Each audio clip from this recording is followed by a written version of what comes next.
Okay, so we're gonna get a little overview here of our structure, our main kitchen structure, how we live. So we do have running water here. It's a little bit of a different system from what we have for the bathroom and the shower. The water collects from the roof into these tanks. We have an outdoor sink, and then there's also an indoor sink. I'll show you guys that one. Okay, so as far as the structure goes, this is like really natural, sustainable building. What we have here is what they call earth bags, which are big grain sacks that we've packed with dirt.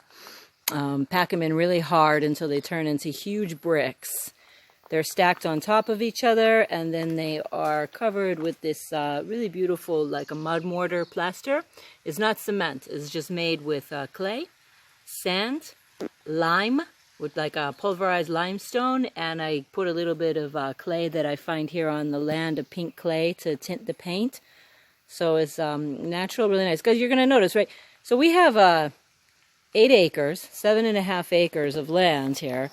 But I still like to grow things right outside my kitchen in containers. I mean, you just cannot beat a nice little container garden outside the kitchen. If you want some peppers, these are manabis. These will turn orange. They're like little kind of hot, sweet peppers.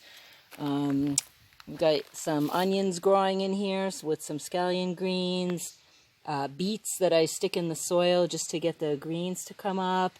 Some pretty flowers here from Peru. Malabar spinach. You know, so it's like, why put these things far away from the house when this is where you're going to be needing these nice things, nice and convenient here right outside the house. So you can see, I know you guys look at all the bottles. Yeah. So this is a technique we borrow from Michael Reynolds, the Earthship architect. Earthship biotexture is biotexture. Yeah, is getting to be a pretty famous style of sustainable building where they build buildings with recycled tires and all recycled materials, and use bottles in the walls to put light into the house and reflect, and they just look really beautiful. Okay, so let's go inside. These are volunteers.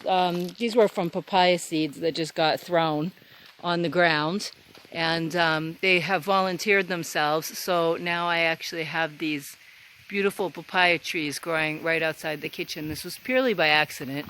And they just volunteered themselves, and they're just growing here out of this base of stone, and of course there's soil underneath. But it's kind of miraculous because this is not really the best quality soil, but they're doing fantastic. Okay, so let's go inside. Here's our doorway. Come on inside. Okay, so I didn't really, clean up for the video. This is a very candid shot. But you can see here the bottle wall, how pretty it is on the inside. Those are the bottle bricks. We used to go bottle hunting in Quito on Monday mornings after all of the drunk guys at the volleyball courts were done playing cards and hanging out all night, and they would just throw all their bottles on the ground, and we would go pick them up. And after a while, I mean, sometimes they'd still be hanging out there in the morning, 8 o'clock in the morning, still partying. And they'd ask us, what are we doing? And I'd say collecting bottles to make a house. And, it was really cool because they started collecting the bottles for us, which was very ambitious, I think, for the neighborhood partiers. Anyway, so this is a lovely table here that Juan built, and this is where we do everything. The table is just made out of wood, and we've got these nice bamboo benches. And again, we've got the earth plaster walls. So this is where we do everything. I put some books out for you guys to see. Gaia's Garden, The Resilient Gardener. This is obviously one of our bags of cacao you guys have all gotten. A little logo idea that I'm working on, a cacao pod with the SDV on it, our almanac. The Encyclopedia of Country Living. If you have any ambitions at all about going off grid or living off in the country, an absolute must cover-to-cover read. It has every single thing you need to know. Look at all those amazing things you can learn from this book and more. It's incredible. Okay, so when we walked out in the food forest, I showed you guys our cotton plants.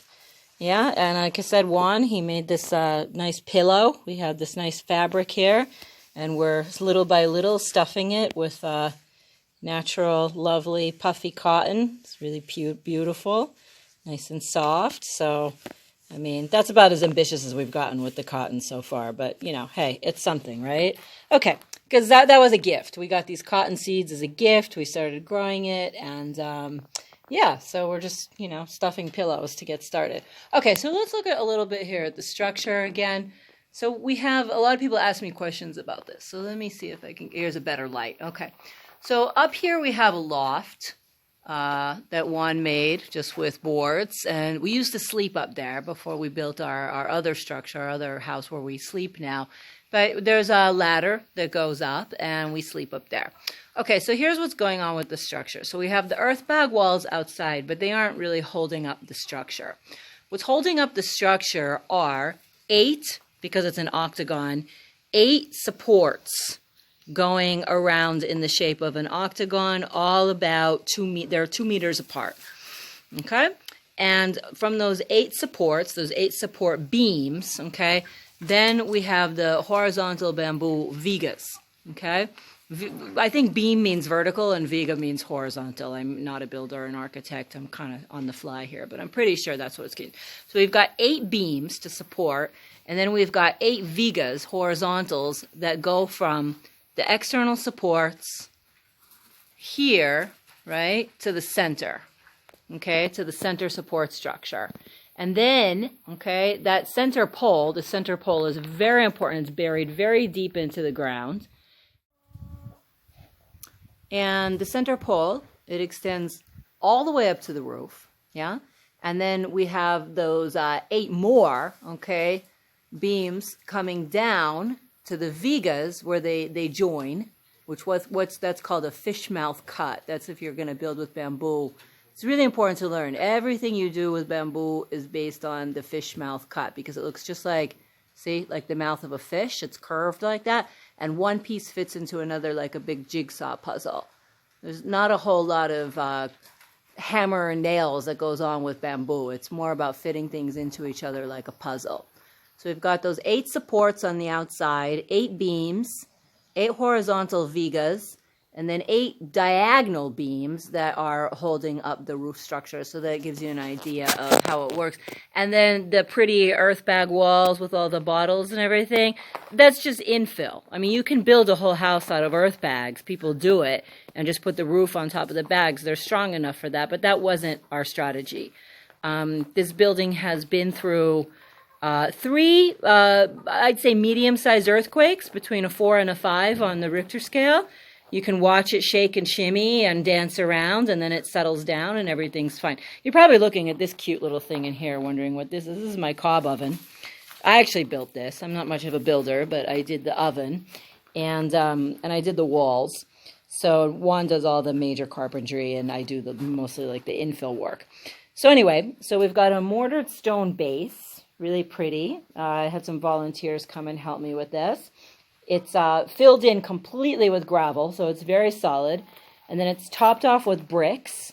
And then I built this arch, this whole dome over the top of it out of, again, clay, sand, lime, and fibers. I use coarse wood shavings here for the fibers. In most cases, in natural building, they use straw. We don't have straw here because it's a subtropical climate. So we go to the carpenter. We sweep up the floor, we get the wood shavings, and we use those. So anyway, so what you do here is, you can see there's a lot of ashes in here. I'm going to take these out and give them to the chickens for their bath. They like to take dust baths. But you burn a fire in here for about an hour and get the oven soaked with heat. And then you put your bread or your pizza or your potatoes or whatever it is that you want to bake on the inside. You put a door on the outside, close it, and then that's it.